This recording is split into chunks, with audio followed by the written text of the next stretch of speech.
మంచిర్యాల జిల్లా Dandepalli police station ఆవరణలో విలేకరుల సమావేశం నిర్వహించి నంబాల గ్రామంలో జరిగిన అమానుష ఘటన చిన్నారి మహాన్విత అత్యాచారం హత్యకు కారకులైన ఇద్దరు నిందితులను మీడియా ఎదుట హాజరుపరిచి వివరాలు వెల్లడించిన డీసీపీ భాస్కర్.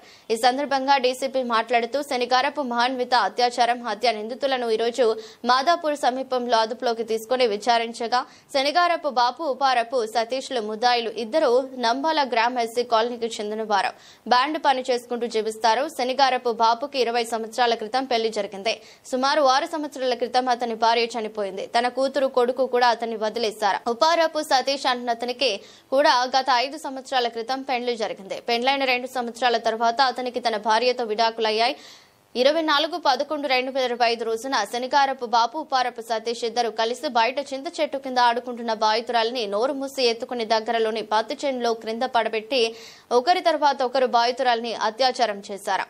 బాధితురాలితో బలవంతంగా బయటకు వస్తే ఎవరైనా చెప్పుదనే భయంతో ఆమెను చంపాలనే ఉద్దేశంతో ఆమె గొంతు దగ్గర గట్టిగా నొక్కి తర్వాత ప్రక్కనే ఉన్న కొక్కెర హరీష్ వాళ్ల యొక్క వ్యవసాయ బావిలో పడేశారని వెల్లడించారు. ఇంతటి అఘాయిత్యానికి పాల్పడిన హంతకులపై ఫోక్సో కేసు నమోదు చేసి ఫాస్ట్ ట్రాక్ కోర్టు ద్వారా విచారణ జరిపి శిక్ష పడేలా చర్యలు తీసుకుంటామన్నారు. ఈ కేసు ఛేదించడంలో కృషి చేసిన మంచిర్యాల ఏసీపీ ఆర్ ప్రకాష్ ఆధ్వర్యంలో 4 బృందాలు సిఐ లక్షెట్టిపేట రమణమూర్తి, ఎస్ఐ దండేపల్లి తాహే సిద్ధిని, Laxettipet Suresh, SI Jannaram Anusha, head constable Gouse, Ganganayak, Vasantha, Zaheer, Anand మరియు కానిస్టేబుల్లను డీసీపీ అభినందించారు.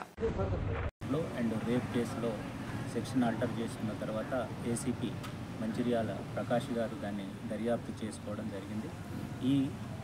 ఈ అమ్మాయిని ఎవరు చేసి ఉంటారనే ఉద్దేశంతో క్రమేణా ఇన్వెస్టిగేషన్ చేస్తే ఆ విలేజ్లోనే ఉన్న శనిగరపు బాబు A1 52 సంవత్సరాలు, వాళ్లకు అమ్మాయికి పెద్దనాన్న వరుస అవుతాడు. తర్వాత ఊపారప్ సతీష్, అతను పక్కనే ఇంటి అతనే ఉంటాడు, ఇతనికి 40 సంవత్సరాలు. వీళ్ళిద్దరి చరిత్ర ఏమిటంటే బాపుకు పెళ్ళయి 6 సంవత్సరాల క్రితం భార్య చనిపోయింది. ఈ ఊపారప్ సతీష్ A2కి పెళ్ళయి 9 సంవత్సరాల క్రితం భార్య వదిలిపెట్టి వెళ్ళిపోయింది. ఇద్దరు ఒంటరిగా ఉంటారు. వీళ్ళు సెల్ ఫోన్లో చూస్తూ కొన్ని సెక్సువల్ ఉద్రేకమైన పరిస్థితి సృష్టించుకొని ఇట్లా ఎవరైతే లేడీస్ అట్లాంటి వాళ్ళు ఉంటే వాళ్ళు ఎట్లా చేయాలనే ఆలోచనతో వాళ్ళ యొక్క ఆలోచనలు ఎక్స్చేంజ్ చేసుకుంటారు. ఈ క్రమంలోనే ఈ అమ్మాయిని చిన్నపిల్లలైతే ఎవరికి చెప్పరనే ఉద్దేశంతో ఈ అమ్మాయిని గత 1 మంత్ క్రితం నుంచి కూడా అక్కడ ఉన్న పిల్లలకు ఈ కుర్కురే లాంటి చాక్లెట్ లాంటివి కొనిపిస్తూ ఉంటారు. ఎప్పుడైతే ఆ తల్లిదండ్రులు కూడా వీళ్ళపైన అనుమానం ఉంది అని అమ్మాయి చనిపోయిన తర్వాత చెప్పడం జరిగింది. దాంట్లో భాగంగా అక్కడ ఉన్న ఎవిడెన్సెస్ అన్నీ కలెక్ట్ చేసి వీళ్ళని ఆ రోజు నుంచి వీళ్ళు కూడా పరారీలో ఉన్నారు, తప్పించుకొని తిరుగుతున్నారు. ఈరోజు సిద్ధివినాయక్ హనుమాన్ టెంపుల్ దగ్గర వీళ్ళని పట్టుకొని విచారిస్తే నేరాన్ని ఒప్పుకోవడం జరిగింది. చట్ట ప్రకారము వాళ్ళని ఈరోజు అరెస్ట్ చేసి జైలుకు పంపిస్తున్నాము, కోర్టులో ప్రొడ్యూస్ చేసి. ముఖ్యంగా ఈ కేసులో గౌరవ రామగుండం కమిషనర్ శ్రీ అంబర్ కిషోర్ జా ఆదేశం మేరకు ఈ కేసుని ఒక స్పెషల్ కేసుగా పరిగణించి మానవత్వానికి మచ్చగా ఉంది కాబట్టి ఫాస్ట్ ట్రాక్ కోర్టు ద్వారా ఇమ్మీడియట్లీ పూర్తి ఎవిడెన్సెస్ అన్నీ కూడా కలెక్ట్ చేసినాము. ఏ ఒక్క ఆధారాన్ని కూడా మిస్ చేయకుండా కలెక్ట్ చేసి ఫాస్ట్ ట్రాక్ కోర్టు ద్వారా త్వరలోనే నిందితులకు శిక్ష పడి సమాజంలో ఒక మెసేజ్ రావాలనే ఉద్దేశంతో గౌరవ సిపి గారు ఆదేశించడం జరిగింది. దానిలో భాగంగానే జిల్లా జడ్జి గారికి కూడా లెటర్ రాస్తున్నాము. ఇది స్పీడ్ ట్రయల్ అయిపోయి నిందితులకు 100% శిక్ష అవుతుంది. ఇది కాబట్టి ఈ సందర్భంలో తల్లిదండ్రులకు కూడా విజ్ఞప్తి, ఎవరైనా చిన్నపిల్లలు అట్లా ఉన్న అమ్మాయిలు ఉన్న ఈ అఘాయిత్యాలు బాలికల మీద జరిగేటి పోక్సో కేసులు అనేవి అన్నీ కూడా దగ్గర వాళ్ళతోటి అవుతున్నాయి. ఎవరైతే పిల్లలు ఈ పాప అక్కడ అందరూ ఉన్నారు. 7 ఊర్లలో 7 గంటల 15 నిమిషాలంటే ముందు వెనక అందరూ కూడా ఆ ఏరియాలో ఈ చలిమంట కాపుకుంటున్నారు.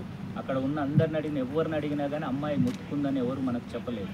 రీజన్ ఏంటంటే వీళ్ళిద్దరూ తెలిసిన వాళ్ళు, ఎప్పుడు అమ్మాయికి చాక్లెట్ అది చేసుకొని మచ్చిగ చేసుకున్నారు కాబట్టి పిలవగానే అమ్మాయి వెళ్ళిపోయింది. కాబట్టి ఒక కన్నేసి ఉంచాలి ఇట్లాంటి ద్రోహుల పట్ల. పిల్లలకు కూడా మంచి చెడు అన్నీ చెప్పాల్సిందిగా కోరుతున్నాము. ఈ కేసులో చాకచక్యంగా వ్యవహరించి రిపోర్టు అయిన కానించి ఇప్పటి వరకు కంప్లీట్ ఆధారాలతో సహా సేకరించి ఉన్న ఏసీపీ మంచిర్యాల ప్రకాష్ గారు అండ్ సిఐ లక్సెట్పేట రమణమూర్తి గారు అండ్ ఎస్ఐ దండపల్లి కైసుద్దీన్ గారు and SI Luxettipet Suresh and SI Jannaram Anusha మరియు హెడ్ కానిస్టేబుల్ గౌసు, గంగానాయకు, వసంత్, జహీర్, ఆనంద్ మిగతా సిబ్బంది అందరూ దీంట్లో కష్టపడ్డారు. ఈ కేసులో మాత్రము ఖచ్చితంగా ఫాస్ట్ ట్రాక్ కోర్టు ద్వారా 100% ఈ నిందితులకు శిక్ష పడేంత వరకు గౌరవ సిపి గారు మేము కంటిన్యూషన్ మానిటరింగ్ చేస్తాము. ఖచ్చితంగా ఆధారాలన్నీ సైంటిఫిక్ ఆధారాలు కూడా సేకరించినాం. Thank you.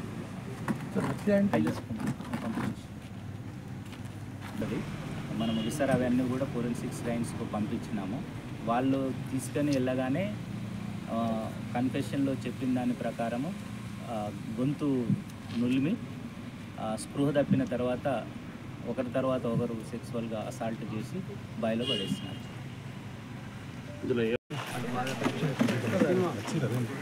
ఒక్క నిమిషం మీరు ఎలక్ట్రాన్ మీద ఒక్కటి సాగురే అన్నలు ఒక ఫోటో వేసుకున్నాక అవుతామన్నా ఒక్క నిమిషం ఫోటో వేసుకున్నాక మీరు స్టార్ట్ అయ్యేది.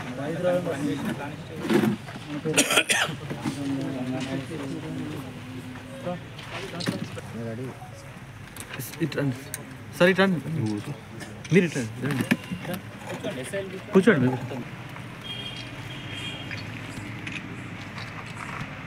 ఒక్క నిమిషం అయిపోయింది